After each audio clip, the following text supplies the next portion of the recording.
Adrian, thanks so much for joining us in the Sports Edit. It's really good to chat to you all the way from, I believe you're based in Elgin, lovely, lovely area.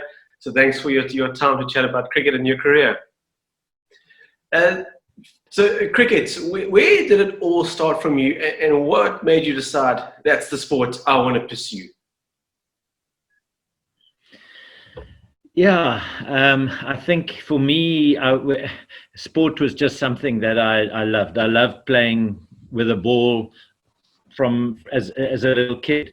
I was brought up in Johannesburg, and the school I went to, we played soccer and cricket. And so I was fortunate enough to, on weekends, on a Sunday, go to coaching clinics with cricket.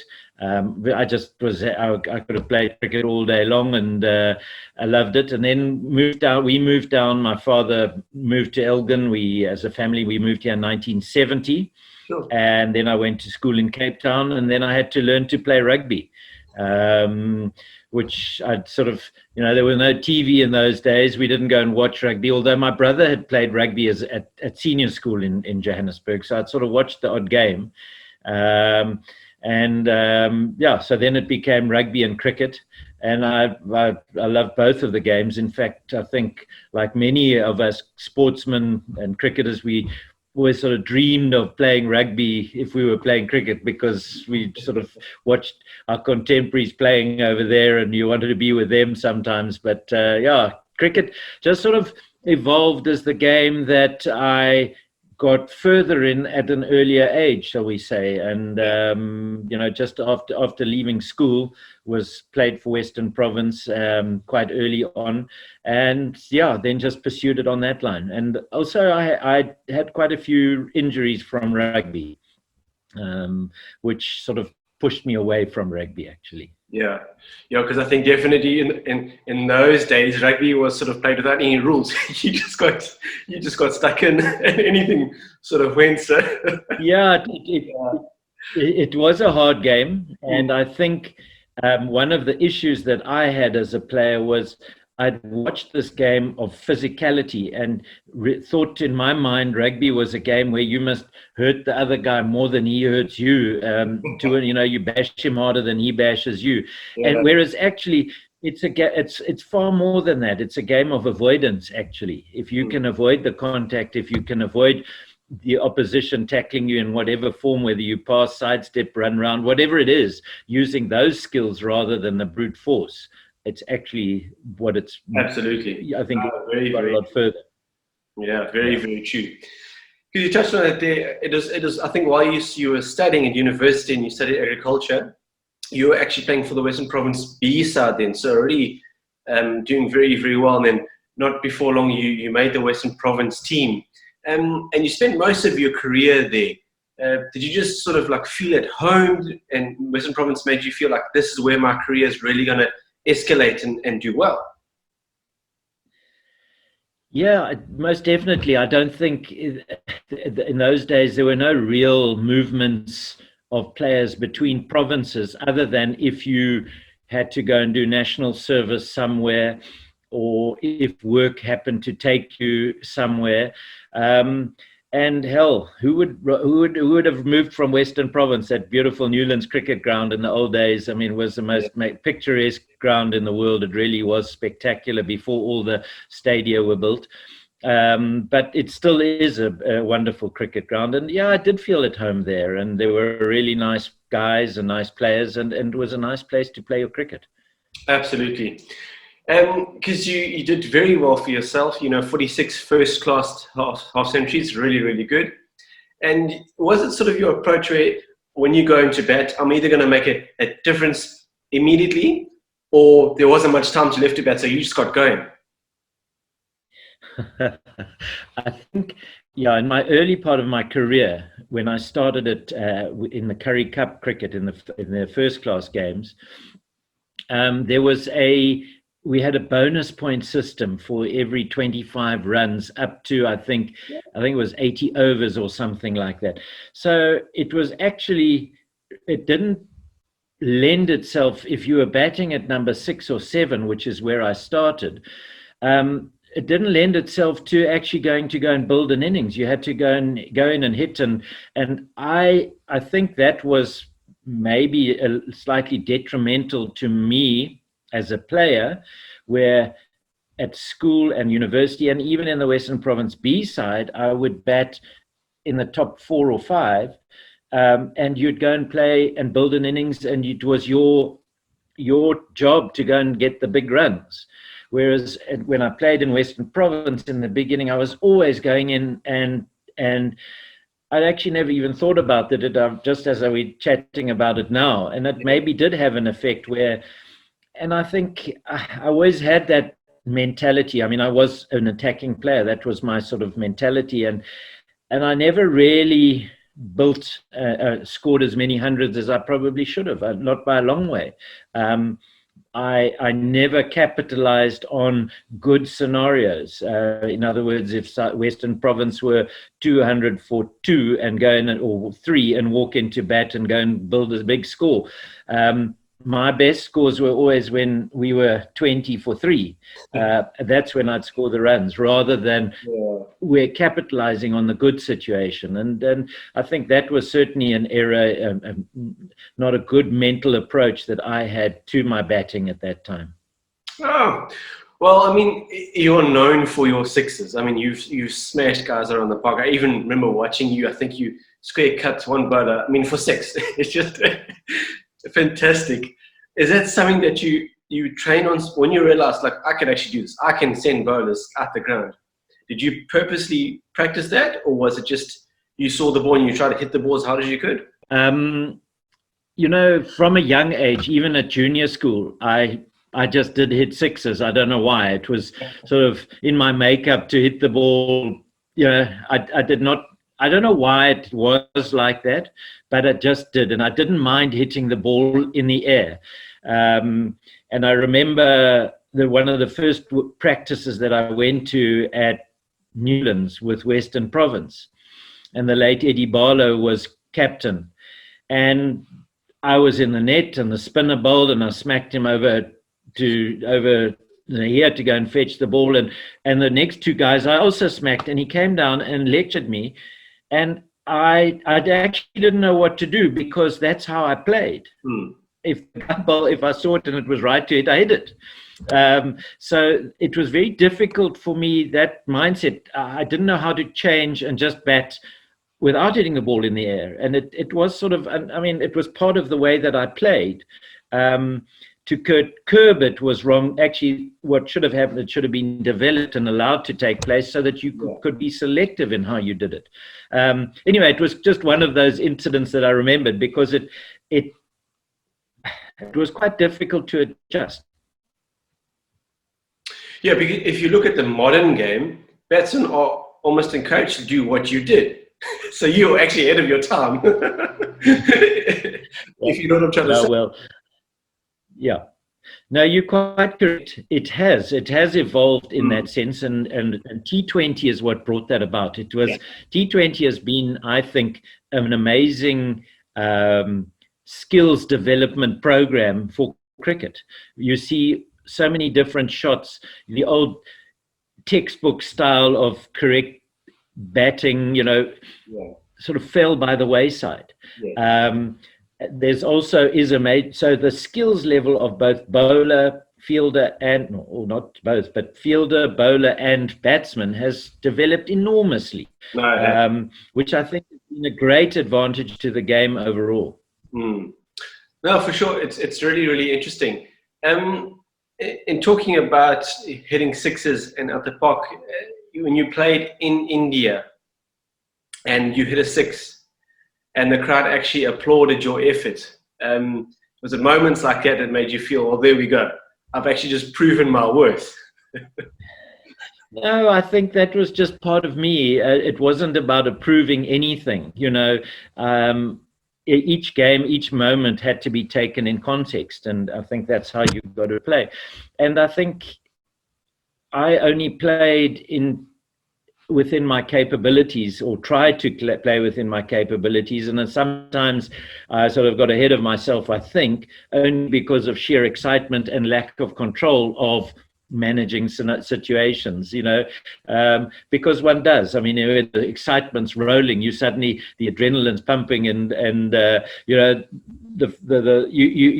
want to take control over a bowler, and that's a very and premeditated thoughts come into your mind, where you cannot allow that. It's got to be, when you are batting, you cannot, you start premeditating and you're going to be in trouble. It has to be instinctive, and you've got to play the correct shot for the correct ball. Otherwise, you're in trouble. Yeah, that is true. Because again, you went over and played for Derbyshire for a while. Again, made yourself a name there. Particularly, I think it was one of the cup finals when you rescued the side and you made a quick 56, or I think it was about 36 balls. Again, you went from 0 to 100. And was it sort of like pressure situations that helped you get there?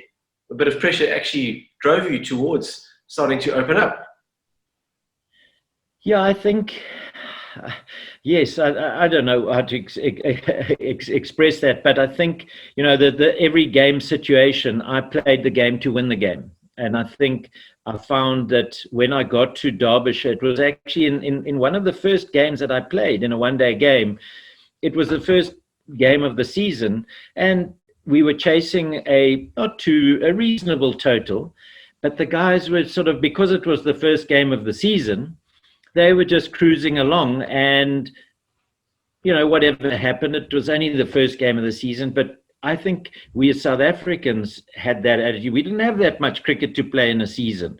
Yeah. They would, in those days, England played more than 3 times as much in one season as we would play in our season. That's a lot of cricket. Yeah. So for us here in South, every game counted.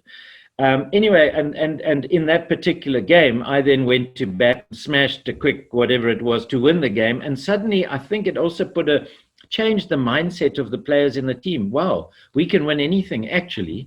And we did. We went on and we won that one-day tournament that year. Oh, there we go. So it's a matter of a mindset of wanting the desire to win. True. Because if you look at it, what would be the ideal batting position for you? I know you said earlier you came in maybe 5, 6, 7. What would have been ideal for you?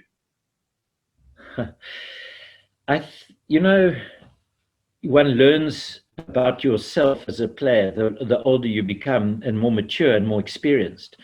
When I was younger, I was a very poor player of spin bowling. I only learned to become a better player of spin bowling, not a very good player, but a better player of spin bowling, once at the end of my career when I went to play for Boerland, and you played on slow turning pitches. You had to play. So you learned those skills. So sometimes the middle order batting for me was not so easy, because you're always playing against the spin bowler in a first class game. So and also I did prefer the ball coming onto the bat. So retrospectively, and you look at how cricket is played now, it might have been quite nice to go and bat up front in a one-day situation, in the opening the bat right up front. But I was also skillful or I had the ability to walk in and from ball 1 strike big. So I did, given situations when you're chasing a total or needing to score quick runs at the end of an innings, I think that was often my most successful, well, probably not successful, but where I had the ability to score very quickly. But if you have a look, whether I was playing in a Currie Cup or whatever form of game, I generally scored at a run a ball. That was my pace. Yeah, not many guys get to say that. So it's actually, it's brilliant. It's so good. Yeah. But you're obviously very handy with the ball as well. Just under 200 first-class wickets. Very, very, very good. Did you sort of go on the approach of trying to wrap things up? Or was it just your goal to try and strangle the batsman as much as you could when you were bowling? I wasn't a very good bowler. I would have loved to have been. I had dreamed as a youngster of being a fast bowler. I wanted to bowl as fast as can be. But I had a coach at school who was a swing bowler that at senior school, and he made me get very side on delivery. In fact, past side on. Okay. And so if you consider it your momentum going forward, and then you suddenly throw it all sideways to get side on, you lose momentum energy, and my landing foot was completely closed. Wow. Instead of landing straight. And so that pivoting over the left knee was resulted in not a very strong knee at the moment. It's getting all that arthritis is coming through. But actually prevented, and I didn't have a great action. It was but all pivoting around, swiveling actually around my knee, and that took away a lot of the forward momentum and pace. When I started as a young senior cricketer, I had quite a bit of pace, but as I said, rugby injuries messed up shoulders and ankles and knees and things, so I lost a lot of pace. I did swing the ball when it was swinging. And I think strangling wasn't really my strength. I wasn't a line and length. I would try to swing somebody out. It was how I would try and get him out, caught behind or something into that effect. Yeah. So almost that's where James Anderson learned everything, was from you.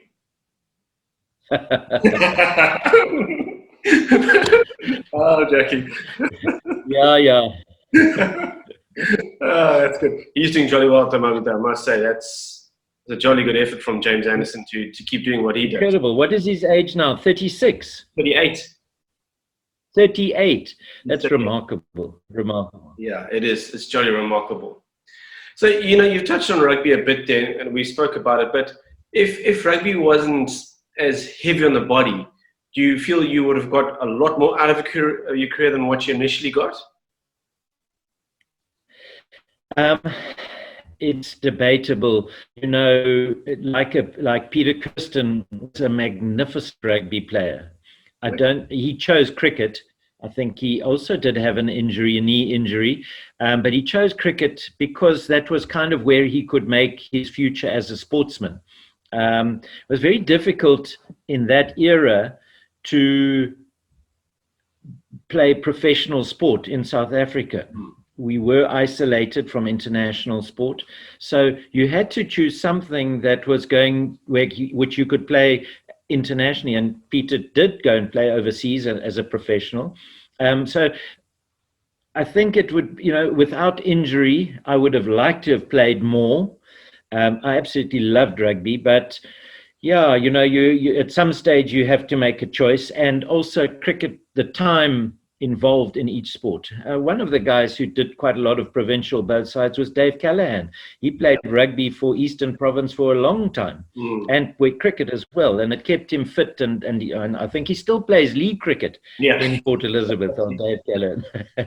So some people have the ability, and I think he kept away from injury, which was very clever. That's true. But Adrian, obviously you got to play for South Africa, and like you mentioned, it possibly a bit of a frustrating time for you because you got to play. But if maybe perhaps 2 years before you first got called up, I think you would have achieved even more than what you did. But obviously you must have enjoyed your time with South Africa and a lot to learn from there. Oh, it was amazing. I think in those years in the late 70s, early 80s, you just played. That was your lot. So when I remember I was on the farm the one day and my father came and said to me, I'm playing in an under 23 game against an England touring side. I said, what are you talking about? So that was when the first Rebel side had come in. I think it was 1982, and they picked an under 23 side to play against them. And so that was the first, suddenly something was here. And we had to sort of get ourselves together in terms of, hey, maybe there's something further than just playing this provincial cricket on an annual basis. Yeah, it would have been amazing to play more international cricket. It was the excitement of it and the thrill of playing for your country and playing against another nation. Really, it was exhilarating, and I think the ultimate in our sport. Excellent, really, really good. And in terms of competitions and playing against various countries on the world, which contest did you enjoy the most? Was it against the Australians, the Indians? Which one really, I could say, brought the best out of you? Yeah, I didn't have that much. I mean, I obviously I only played one formal test and a few one-day internationals, obviously, and quite a few against us. Well, the most was really against Australia here, which was, they were a great side at that time with Shane Warne, Glenn McGrath, Ricky Ponting, and all the rest, Alan Border. So they were that was a great challenge, always has been. But I didn't play against England. Only had one game against England, I think it was. Or did I even play against them? They really were the only side that I played against. I never played against Pakistan. I played a couple against the West Indies, but that was just straight after the World Cup. So it's very difficult for me to judge. Every game was great fun. But just be in the moment, make the most of it, and try and put as many runs on the board as you can. Yeah, you're playing every game to win, and that's what it's about. No, excellent. So good. But Ellen, I'm calling you Ellen now. Adrian, sorry. You're Ellen Dawson. You produced the world's best apple. Hell, I wish. No, we farm here in Elgin.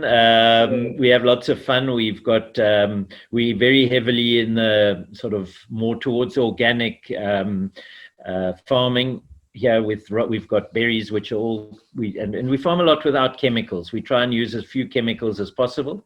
We feel they're detrimental to the environment in all ways and to our health.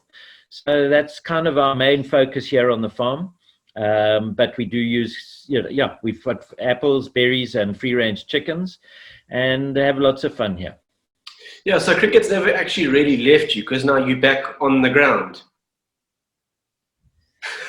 Indeed, I when I finished, it was actually quite the cricket, which I absolutely loved, but it was also quite it took a lot of toll on me in terms of traveling, because every day was a trip to Cape Town for practice and back in the evening. Sure. So, and that's an hour's drive there and an hour's drive back after practice. And you've got to concentrate and focus. So when I finished, I didn't want to go anywhere. I didn't want to even go to the shops to go and buy groceries. I was so happy just to be able to stay. I didn't want anybody to tell me I had to go anywhere to do anything because I was tired. It'd been 20 years of traveling. Even when I was at university, I used to drive to Newlands from Stellenbosch. So it was a long haul. And when I got to the farm, also things were not that easy at that time, and we had young children that needed bring up and schooling and so on. So my focus just shifted. Cricket's done, the new world's begun. I've got to establish myself in this new world and this new environment. And from a business point of view, that was also quite difficult because for 20 years you sort of just played cricket, and yes, I was farming, but you kind of lose out an enormous amount that your contemporaries are busy with while you off playing your cricket. And and I think back, I was chatting to somebody else the other day.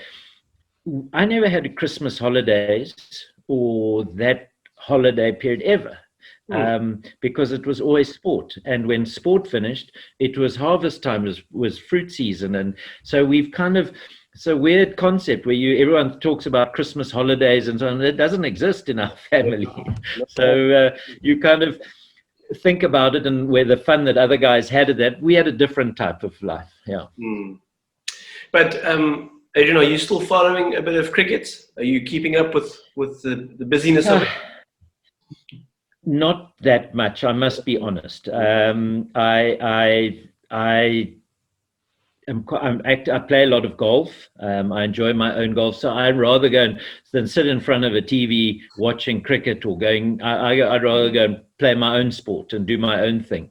In fact, we don't even have a television in the house, so so sometimes I have to check on the cell phone to see what's happened and score. So I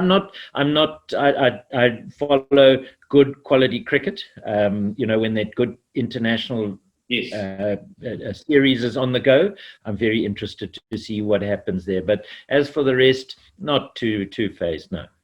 Yeah, because I ask you, at the moment, there's sort of that talk where Ben Stokes is probably the best all-rounder in the world. And I personally, although I'm not a cricket specialist, I think that all-rounders are becoming sort of scarce. You sort of agree on that sentiment, and do you think that Ben Stokes is probably the best all-rounder in the world at the moment? Look, he certainly is a very, very fine cricketer. He's got a wonderful temperament in terms of his just ability to handle all situations. I'm surprised that they wanted to make him captain. I think that's putting unnecessary pressure on him as a cricketer. Let him play. He needs to play. Look, I think all-rounders will come and go. They're great. They've always been great all-rounders through the years. They'll never disappear because there are people who just want to be involved all the time, and they bat, bowl, field, and they're in the game. And you need, they're always there. Sometimes you'll have, you mustn't discount the wicket-keeper batsman who's also the all-rounder. He's critical in the makeup of a side. So no, they'll always be great all-rounders, and they'll keep coming. There's enough cricket there to make them there. Excellent. Yeah, well, it's been an interesting time, I think, globally. I've been watching a bit of Test cricket with England. They seem to be doing quite well at the moment. But yeah, it'll be good to have some cricket back here and see what happens next. But yeah, I hope South Africa can really get back into that almost that winning vibe. I know Mark Boucher is a fantastic coach, but let's hope that our next series, whichever one it is, we can do something good. Yeah, we need to have we need to have a good, strong Test side, and I mean, I know there are a lot of political issues that are going on at the moment within the cricket sphere, and it's quite disturbing that I feel that we've been let down by our administrators in an enormous throughout the country in so many facets of our living, but in cricket as well. And we are only going to build a strong cricketing nation again if we have good leadership from the administrators through, and if Graham Smith is the guy that's going to be running it, and I'd have great faith in him, then he has to have full support of everybody involved in cricket, as does Mark Boucher, who I believe has wonderful skills as a coach. And if they can pull that through from the top, then I believe our cricket can evolve and develop. And yeah, there are a lot of issues that have to be sorted out, and the whole Black Lives Matter issue is opened up a lot of thoughts amongst people. I think many people take so many things for granted, but when they go and dig deeper, they find so many other issues that they weren't aware of. But as I say again, I think we've also all been let down by leadership. No, absolutely. So yeah, it's going to be interesting to see what happens, because I think it's going to eventually get to a tipping point, and then we'll see where we go from there. So, Adrian, final question: Test nations, who would you regard as probably the best Test nation? Or I'm going to say between India and Australia, who would you regard as probably the best at the moment? Oh, yeah, there's good competition at the moment. Nobody's standing out above everyone. Australia will for always. They've just got such strong structures in place in their cricket. They had a major wobble a few years ago. They've pulled it all together. They will always be strong. England, were running a good side a year and a bit ago. They seem to be flailing around, not quite as stable as you would think. And particularly their two of their bowlers, Broad, who's done incredibly well, and Anderson, are coming to the end of their careers. So to fill their boots will not be that easy. India's always going to be a good side. They've developed over the last few years, and the IPL has been amazing for them because they've got this whole pool of young players involved in top level cricket, and they can source these young players and bring them through into the international side. And they've developed great fast bowlers, which has strengthened them as a test nation. So I think between the three of them, West Indies is playing nicely at the moment, but their batting is always brittle. So I think it's between the top three. Pakistan's sometimes there, sometimes not. They're too erratic. Yeah, that's true. But talking about the RPL, what a brainchild. That move was just fantastic. Because like you say, they're just finding all the youngsters coming through the ranks, and they're never going to be short of talent now. They were good then, now they're going to be even better now. So it's crazy. Adrian, thank you so much for your time. It's really good to chat about you and your career and how you see things. So thank you so much for your time. It's a pleasure, Ryan. All the best, and nice chatting to you too. Adrian. All right, Ryan. Thanks so much. Cheers. All the best. Go well. Nice chatting. Yes, man. Bye. Bye.